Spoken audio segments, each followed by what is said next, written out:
Hi friends, welcome back to my channel. ಇವತ್ತು ನಾವು ಒಂದು ಸ್ಪೆಷಲ್ ಪಾಯಸ ಮಾಡ್ತೇವೆ. ಇದಕ್ಕೆ ಒಂದು ಪಾತ್ರೆ ತೆಗೆದುಕೊಂಡು ಅದಕ್ಕೆ ಸ್ವಲ್ಪ ಎಣ್ಣೆ ಹಾಕಿ ಸೇವಿಗೆ ಹಾಕ್ಕೊಳ್ಬೇಕು. ಚೆನ್ನಾಗಿ ಇದನ್ನು ಎಣ್ಣೆಯಲ್ಲಿ ಫ್ರೈ ಮಾಡ್ಕೊಳ್ಬೇಕು.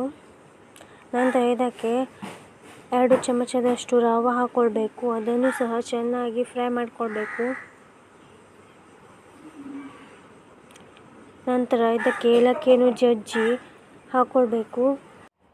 ಇದಕ್ಕೆ ಸ್ವಲ್ಪ ಬೆಲ್ಲ ಹಾಕ್ಕೊಳ್ಬೇಕು. ನಂತರ ಮತ್ತು ಸ್ವಲ್ಪ ಸಕ್ಕರೆ ಹಾಕ್ಕೊಳ್ಬೇಕು. ಈ ಥರ ಹಾಕೋದ್ರಿಂದ ಪಾಯಸ ತುಂಬ ಚೆನ್ನಾಗಿ ಆಗುತ್ತೆ.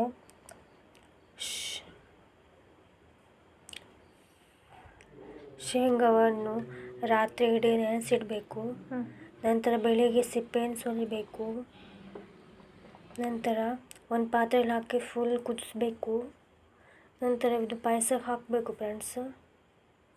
ಇದಕ್ಕೆ ಸ್ವಲ್ಪ ಅರಿಶಿಣ ಹಿಟ್ಟು ಹಾಕ್ಕೊಳ್ಬೇಕು. ನೋಡಿ, ಶೇಂಗಾ ಕುದೀತಾ ಇದೆ. ಈ ಥರ ಇದು ಮಾಡ್ಕೊಳ್ಬೇಕು. ಶೇಂಗಾವನ್ನು ಇದ್ರೊಳಗೆ ಹಾಕಬೇಕು. ಚೆನ್ನಾಗಿ ಹಾಲು ಹಾಕಬೇಕು. ಚೆನ್ನಾಗಿ ಮಿಶ್ರಣ ಮಾಡ್ಕೊಳ್ಬೇಕು ಫ್ರೆಂಡ್ಸ್. ಎಲ್ಲವನ್ನು ಚೆನ್ನಾಗಿ ಕುದಿಸ್ಕೊಳ್ಬೇಕು.